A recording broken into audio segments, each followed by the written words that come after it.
So, this is day 2 of 3 of Nintendo E3. Day 2 way better. Way better games. Because there was, 1, 2, 3, 4, 5, 6, 7, 8, 9. 9 in total. I mean, a couple we knew about. Um, the Star Rush we knew yesterday. The Mario Party. I think I mentioned that. And it is confirmed that it's legit. It looks awful, actually. Like, it's cool that there's no turns. I think that's really cool. The boards, like the design themselves, are very confusing to me. And then you don't get to pick your characters, at least in this one game mode. I don't know if it's the main game mode, the only game mode, whatever. But it's Toad Scramble, and you all play as a different colored Toad, and I think it'd be cool if that was like not the main mode, but it is, and you instead of getting power stars, you fight bosses, which, again, I mean, this is. Does anyone? I think I said this, on my Twitter, but nobody likes non-traditional Mario Party. Nobody liked 9. Definitely nobody liked 10. Nobody liked Island Tour. They stopped being good right at 8, and even 8 was sucky because it was motion controls and it had weird boards. But I think people liked the boards. I thought they were kind of cheap looking because they looked like legit game boards, which is not what Mario Party is all about. It's not Monopoly, it's Mario Party. Have it look cool. And then, what else? The main game that I'm super excited for, which I thought I wouldn't be, is Tokyo Mirage Sessions. Hashtag Fire Emblem. It looks incredible. I know, and that's probably because it's the only game that has already been out and been out for a while. Well, Dragon Quest VII technically, and what is it? Monster Hunter Generations and Yokai Watch 2. Yokai Watch 2 is not. Just what they showed was not the English version because it's not final yet, which is stupid. I mean, it's available 9/30/2016. They don't have an English version available at E3. That's stupid. But this is going to be a way shorter episode because I don't have many critiques like I did yesterday. I mean, and it's weird because there's a lot more games today and a lot more stuff to talk about, but it's stuff I'm not as excited for as Pokemon Sun and Moon. I mean, Pokemon Go, that was cool, and that's coming out next month, which is incredible. And I will say E3 has turned my mind on Tokyo Mirage Sessions, which I was not planning on getting. I'm planning on buying that as soon as I possibly can. And then Dragon Quest VII, I'm also considering. That looks good. They convinced me on that. And I was going to get Monster Hunter Generations anyways. And I was going to get Pokemon Sun and Moon. And I'm definitely getting Breath of the Wild. It's, but what they didn't. Oh, and they also kind of convinced me on Box Boy. But it looks, if someone just randomly gave me $5, I'd buy it. But other than that, I'm not gonna get it. And then Ever Oasis. Oh, that's cool. Okay. Ever Oasis has a cool art style. I think I might buy it. I'll have to see more of it.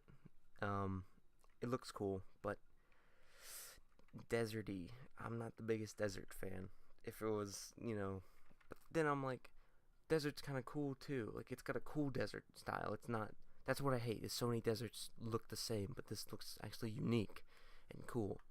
And then Yokai Watch 2, I won't play because I didn't play the first one. I don't think it looks that interesting. And then Color Splash. It's literally Sticker Star. It's the same. Like, it's it's Sticker Star on Wii U. Like, there's no levels. The combat's the same pretty much, except you can paint things. Like, ooh, I mean, it's kind of cool, but I don't know. And then it's set up like Sticker Star. I don't know if all the other Paper Mario games are like worlds, but it's all kind of level focused, which makes sense for like a handheld. So I didn't mind that in Sticker Star, but this is the Wii U. You know, you're not playing the game for 5 minutes in a, like a car ride. You're playing it at home. You're like gonna waste an hour or 2 hours on it. I don't know. The Monster Hunter Generations, there's a new demo coming out like next month or the 30th, I think. That looks awesome. They showed more feline. They showed one new monster.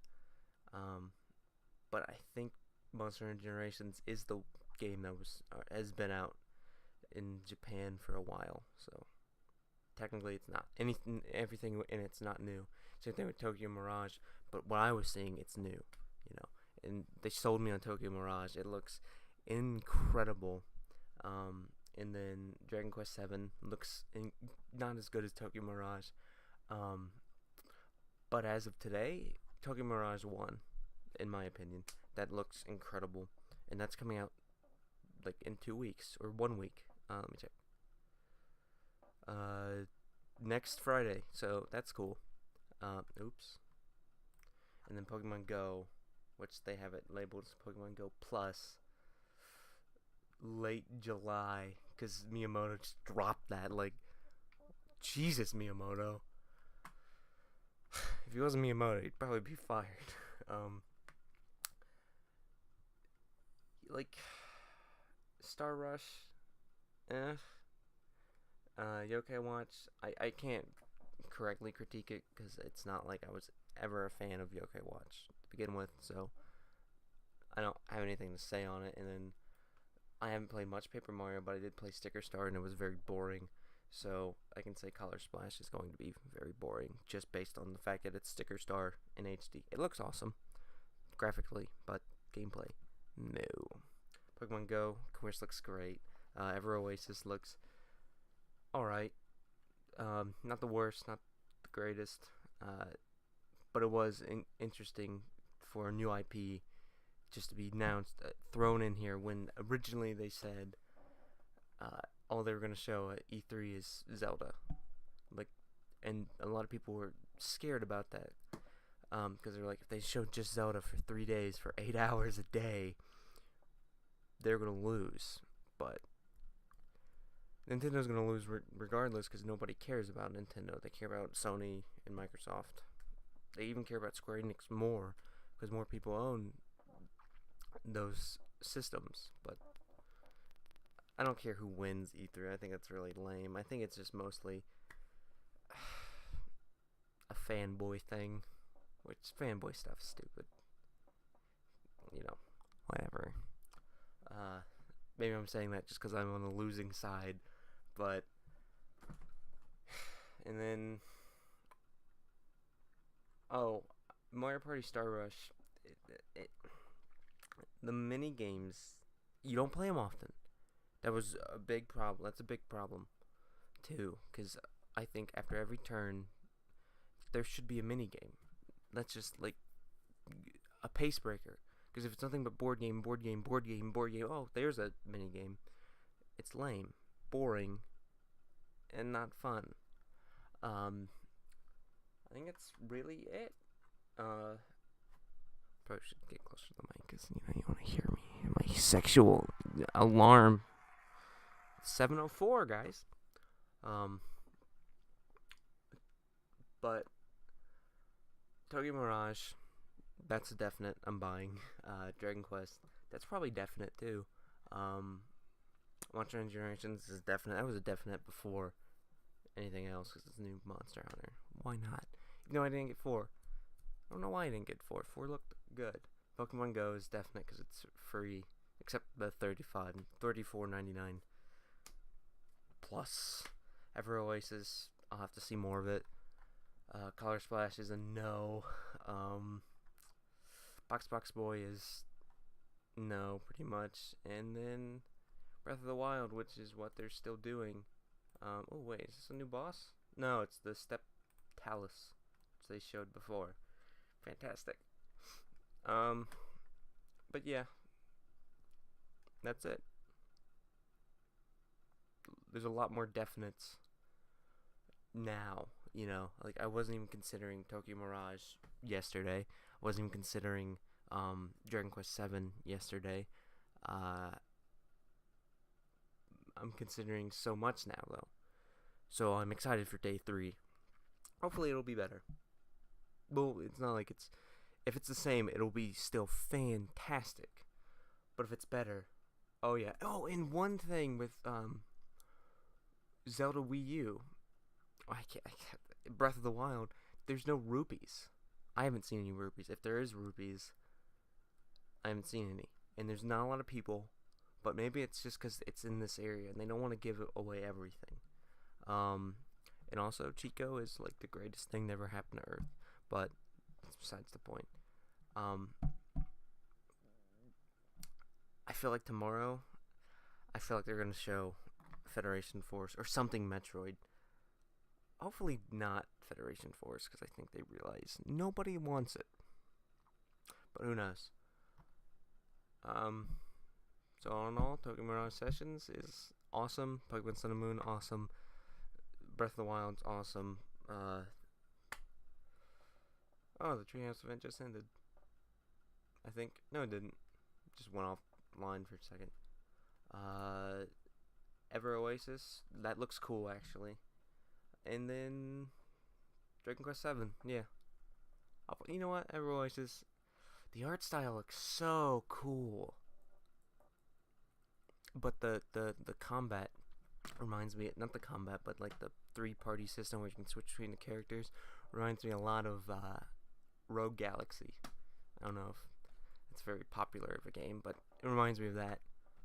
That's a good game. It's a fantastic game, actually. But this is E3, and it was way better than yesterday, which is awesome. Nothing really funny today. Like the hi yesterday where I think it was Masuda, or the guy next to Masuda, I don't remember his name, was like, hi. Oh, and also, I'm in the inn right now, but I'm still going. I think the chick they had on for Color Splash, I think it was the chick that did, Yoshi's Woolly World. Like, pretty much made the idea for that by knitting Yoshi's, and they're like, let's make that a game. So, if that is the case, then I think it's in better hands, art style wise, but which is kind of confirmed. Art style wise, it's incredible, like Yoshi's Woolly World. But Yoshi's Woolly World is also a fantastic game, which Color Splash looks to be mediocre. I'm ending on a poopy note. I'm not gonna even change it. Fuck Color Splash. Get Tokyo Mirage for a better RPG, or Dragon Quest 7, or Ever Oasis, or Sun and Moon, whatever. Fuck it.